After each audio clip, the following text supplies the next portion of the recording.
friends, it's Michelle with Essential Advantages. Thanks for coming back this week and watching my channel again. I really do appreciate it, actually. So what I wanted to talk about this week was introverts. Being an introvert and what it's like to be an introvert. And I'm making this video for two reasons. For my followers out there that are introverts that can probably relate to this and maybe get some confirmation and more understanding about themselves, and also for those followers who are extroverts, because sometimes you may not understand how introverts work, so this may help you understand it a little bit better. So did you know that the differences in introverts and extroverts has a bit to do with the reticular activating system, or RAS? It's actually a system of neurons located in the brainstem, which is responsible for regulating arousal levels and how we actually respond to them.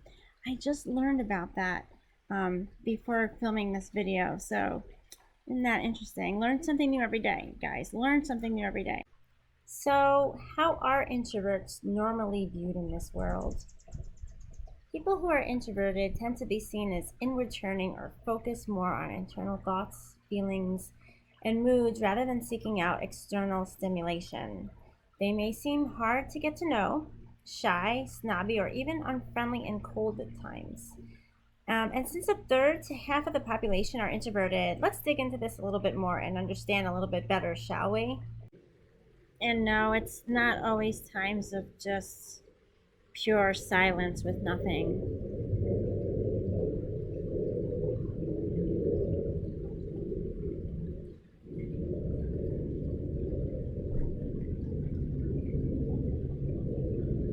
So, for me, growing up, I was always quiet, and I guess you can say I was shy as well. Although shyness is not to be confused with being introverted. Those are really, if you think about it, two different things. Science shows are two different things. But I was an only child. I did well with being able to play with dolls, color, etc., all by myself. We were also not a loud family that made many scenes when we were out.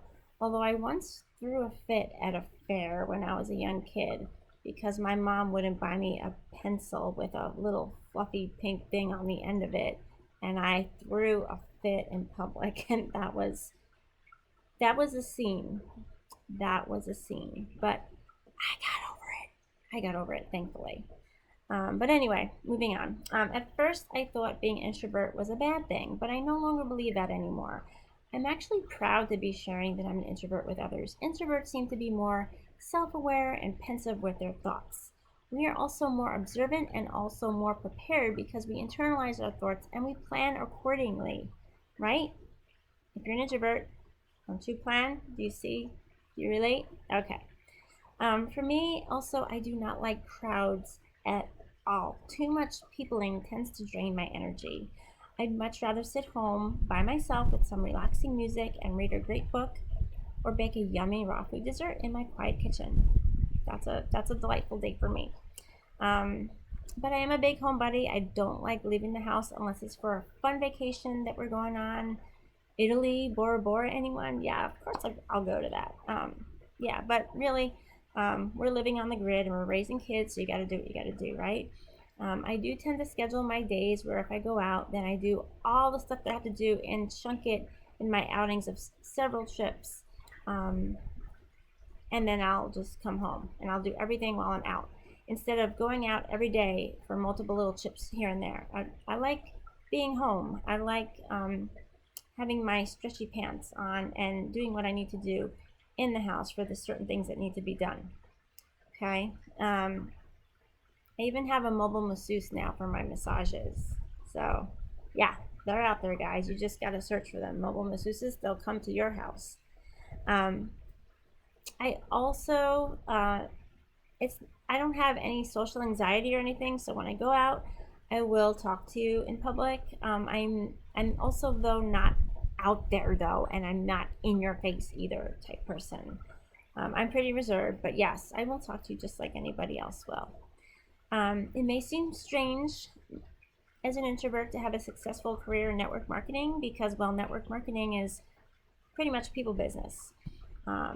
Lots of meeting new people and relationship building, and honestly, for me, my product line is such a passion of mine that my passion trumps that. And meeting and building relationships in my career hasn't really been an issue. In fact, I've made many great friends that are like minded and share the same values as I do. So it's been great. And yes, I learned how to become a situational extrovert when need be. But when I get home, yes, I do need to decompress.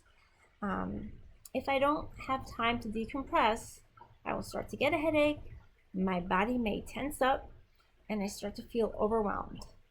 See, I'm self aware. Although I always prefer when someone comes to me to talk first, I can come and talk to you from time to time and strike up a conversation. There's nothing wrong with that with how I feel about that. Everyone's different. For me, that's not a problem. I am not a fan of small talk, though. I'd much rather have a more deep and meaningful conversation with someone. The weather is the weather, but tell me about your dreams. Tell me about your hardships. Tell me about your successes. I want to know about you.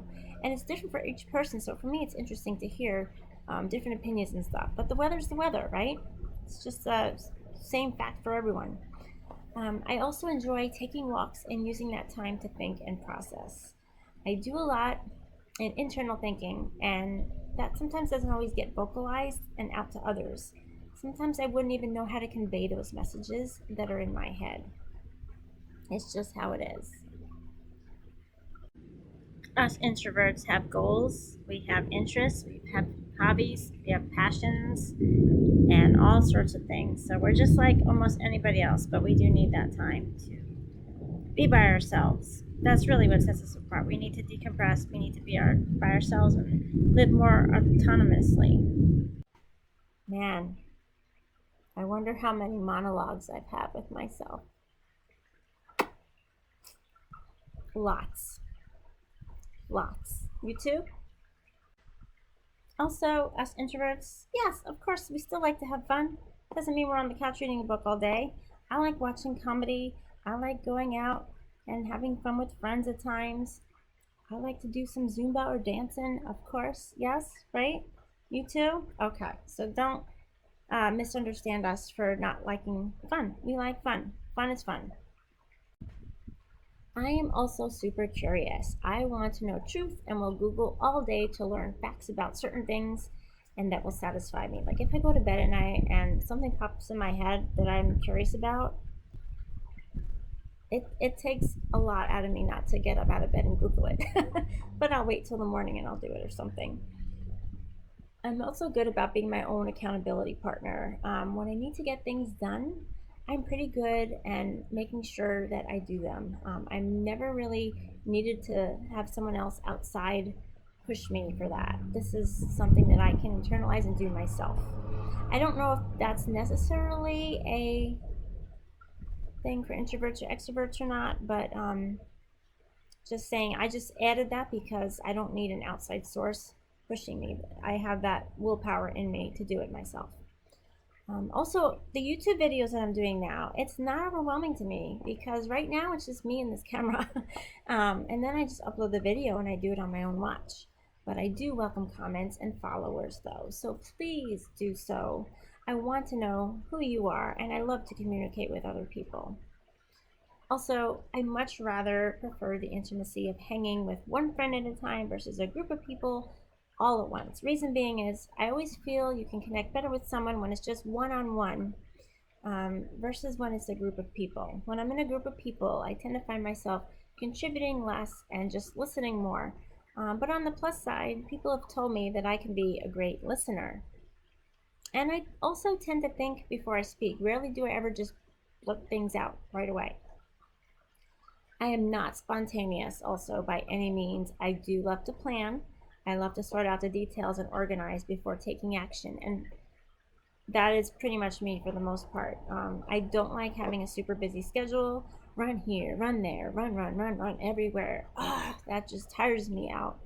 I'll bet maybe even extroverts don't like that either, right? I know some people who are always on the go, and just the thought of that tires me out. But they're on the go, they thrive on that. For me, it drains my energy just running here and there. I like to just if I'm doing something one thing all day, the next day I just take to just pretty much do nothing or read a book or whatever. I need to space my activities out, if that makes sense. So if you're an introvert and you enjoy your coffee or your tea and your jammies with a good book on the couch instead of being out and partying all night, please don't see that as a bad thing. That is so not a bad thing, guys. Accept yourself for who you are and be proud and embrace it and run with it. Don't hide the fact that you're an introvert. People will understand you better and probably respect your decisions for maybe leaving a party earlier or wanting to take a solo vacation by yourself to recharge. Because you know what? I bet you that you deserve it. I bet you deserve that. Okay? Um, so as there are many great qualities of being introverted, comment below if you're an introvert and what you like best about being introverted. Focus on the good and run with it. And if you like this video, please hit the like button and subscribe for some future essential advantages, because there's going to be one every single week and I want to give you the best. So have a great week and live well.